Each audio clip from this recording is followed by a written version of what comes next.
Salam kerahiman. Hari ini 14 November. Kita akan baca dari 538 dan 549. Kita mulai ya. Dalam nama Bapa dan Putra dan Roh Kudus. Amin. 538. Tidak akan ada perbedaan antar para suster, tidak ada mudar, tidak ada yang terhormat, tidak ada yang mulia. Tetapi semua akan setara meskipun barangkali ada perbedaan besar dalam asal-usul. Kita tahu siapa Yesus. Kita tahu juga betapa ia merendahkan diri dan dengan siapa ia bergaul. Pakaian para suster seperti pakaian yang dikenakan Yesus selama sengsaranya. Namun, bukan jubah sederhana saja yang akan mereka kenakan, melainkan mereka juga harus menandai diri dengan tanda yang disandang Yesus, yakni penderitaan dan cemooh. Setiap suster harus berusaha sungguh-sungguh menyangkal diri sendiri dan mencintai kerendahan hati. Dan orang yang paling unggul dalam keutamaan terakhir ini akan menjadi orang yang mampu memimpin suster-suster yang lain. 549. Pekerjaan. Sebagai orang-orang miskin, para suster akan mengerjakan sendiri semua pekerjaan di dalam biara. Setiap suster hendaknya senang kalau diberi beberapa pekerjaan yang merendahkan atau yang bertentangan dengan kodratnya, karena semua itu akan sangat membantu pembinaan batinnya. Superior akan sering mengubah tugas para suster, dan dengan cara ini membantu mereka untuk melepaskan diri sama sekali dari hal-hal kecil. Sebab pada hal-hal itu, para perempuan biasa memiliki keterikatan yang besar. Sungguh, aku sering geli menyaksikan dengan mataku sendiri jiwa-jiwa yang telah meninggalkan hal-hal yang sungguh besar, namun melekatkan diri pada hal-hal kecil yang tidak berarti, yakni hal-hal yang tampak sepele. Setiap suster, termasuk juga superior, akan bekerja di dapur selama 1 bulan. Setiap orang hendaknya mendapat giliran pada setiap pekerjaan yang harus dilakukan di dalam biara. Kapan saja dan dalam hal apa saja, maksud mereka hendaknya murni, karena setiap jenis motif yang tidak murni tidak menyenangkan Allah. Semua suster itu setara. Jadi nggak ada beda superior atau biasa atau tingkat 1 atau tingkat 2 ya. Semua suster itu setara. Di sini yang dikatakan yang berbeda mungkin asal usul. Ada mungkin suster dari keluarga kaya atau suster yang punya pendidikan tinggi atau pendidikan rendah atau suster yang dari keluarga miskin seperti Suster Faustina ya. Jadi asal usul dari para suster itu bisa berbeda, tapi di sana semuanya setara. Dan dikatakan mereka semua itu harus seperti Yesus. Yesus merendahkan diri dan dengan siapa ia bergaul.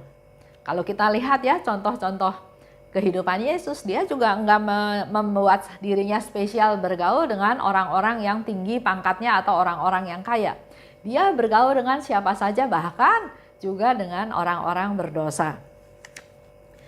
Pakaian Yesus itu penderitaan dan cemooh.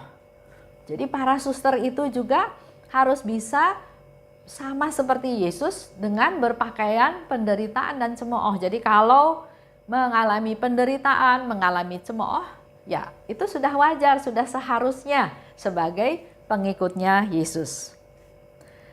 Juga dikatakan para suster itu harus bisa menyangkal diri dan mencintai kerendahan hati. Itu beberapa poin yang perlu dilakukan untuk menjadi serupa dengan Yesus. Bukan hanya untuk suster aja, untuk kita semua juga sama ya.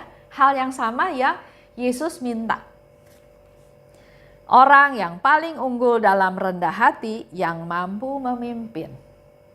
Ini satu konfirmasi buat kita semua. Banyak ya, banyak pemimpin yang kita pilih berdasarkan kehebatannya, berdasarkan kekuasaannya, berdasarkan kekayaannya, berdasarkan pengaruhnya. Tapi hari ini kita tahu bahwa pemimpin yang sebenarnya adalah yang paling unggul dalam kerendahan hati. Lanjut di 549, ini bicara tentang pekerjaan. Para suster mengerjakan sendiri semua pekerjaan di dalam biara. Jadi nggak ada istilah dalam biara itu ada atasan, ada bawahan, ada yang kerja, ada yang nggak kerja. Semua suster di sana punya tugas yang sama. Bahkan dikatakan muder pun semua suster punya tugas kerja di dapur selama 1 bulan.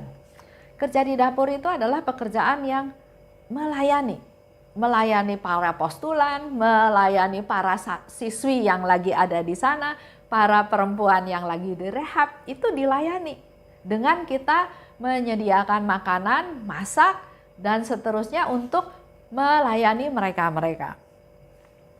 Jadi ada pembagian tugas. Saya nggak tahu kalau di biara-biara di sini, tapi di sana dikatakan bahwa semua kebagian tugas, semua melakukan pekerjaan. Hendaknya, nah ini satu hal yang menjadi masukan buat kita semua. Hendaknya senang kalau diberi beberapa pekerjaan yang merendahkan. Sampai sekarang kita kalau bisa jangan dikasih kerjaan yang banyak-banyak, yang susah-susah ya. Tapi beda dengan Suster Faustina.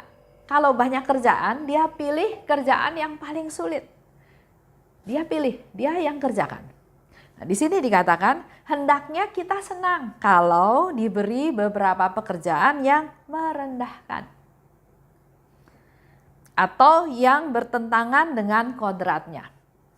Contoh yang gampang, kalau kita kemana-mana pergi, selalu kan, kalau yang berat-berat itu yang bawa adalah bapak-bapak, laki-laki. Kalau kita sudah terbiasa, perempuan itu jangan dikasih kerjaan yang bawa yang berat-berat. Nah, itu kodrat ya. Tapi di sini dikatakan yang bertentangan dengan kodratnya. Jadi walaupun itu pekerjaan berat, bukan berarti wanita nggak bisa kerjakan. Atau bahkan jangan jadi orang manja, jangan jadi orang spesial bahwa oh itu kerjaan berat, bukan kerjaan saya.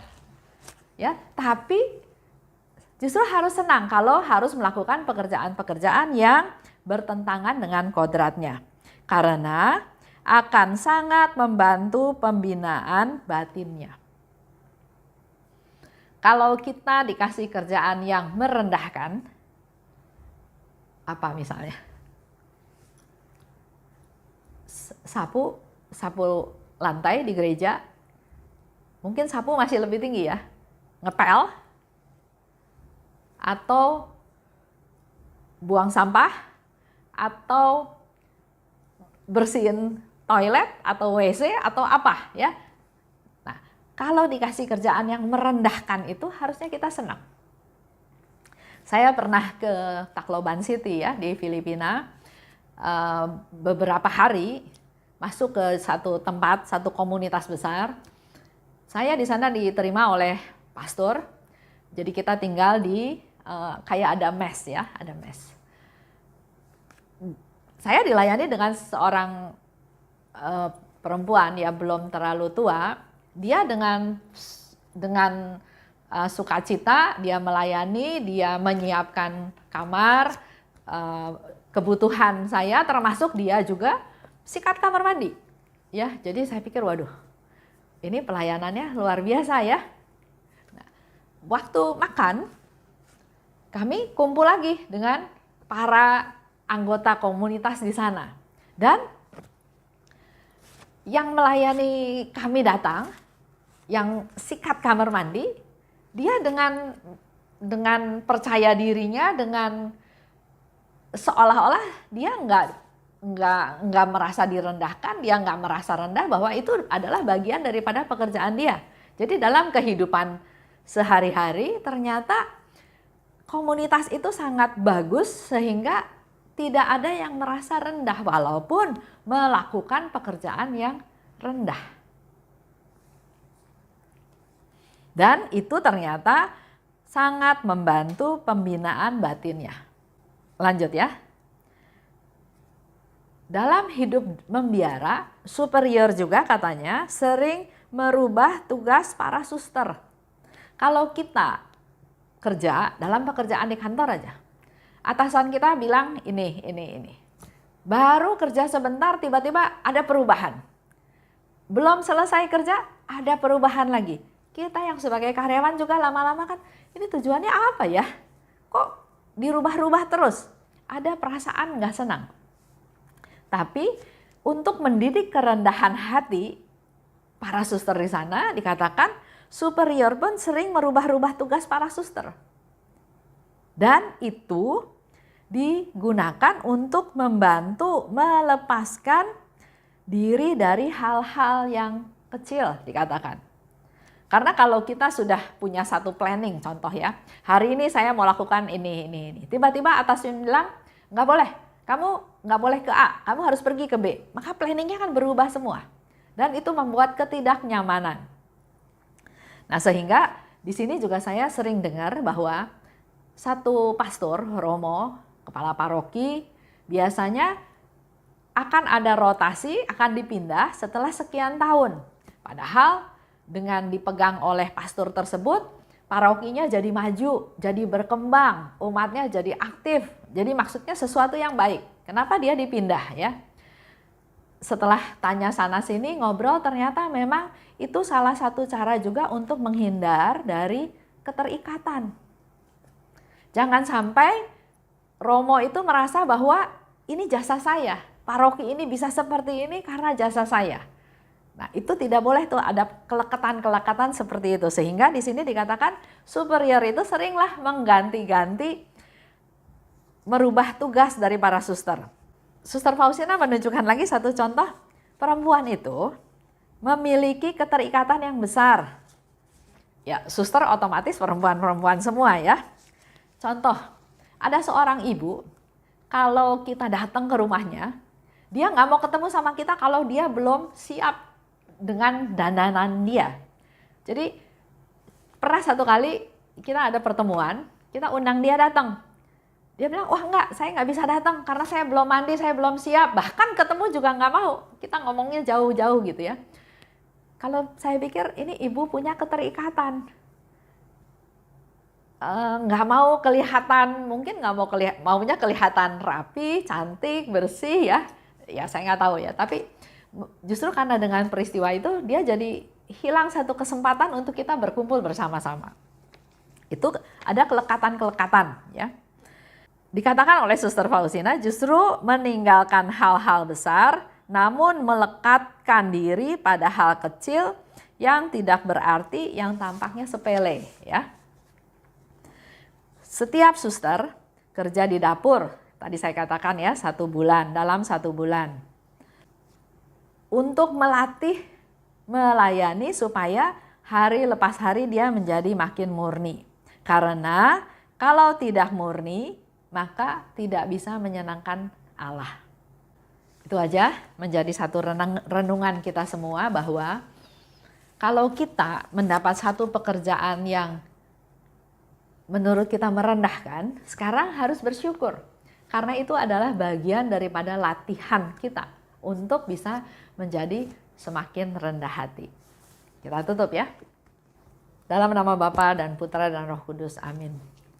Allah Bapa yang Maha Baik, hari ini kami belajar daripadamu untuk punya hati yang murni, untuk bisa semakin hari semakin rendah hati.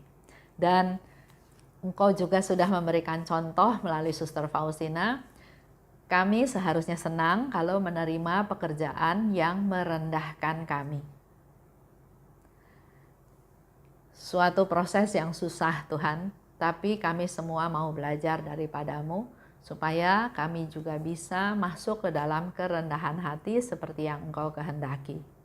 Berilah kami kemampuan, berilah kami kekuatan, berilah kami kesabaran, agar tindakan merendahkan ini bukan membuat kami menjadi rendah diri, tapi mampukan kami untuk melihat bahwa melalui proses ini kami bisa diubah menjadi orang-orang yang rendah hati.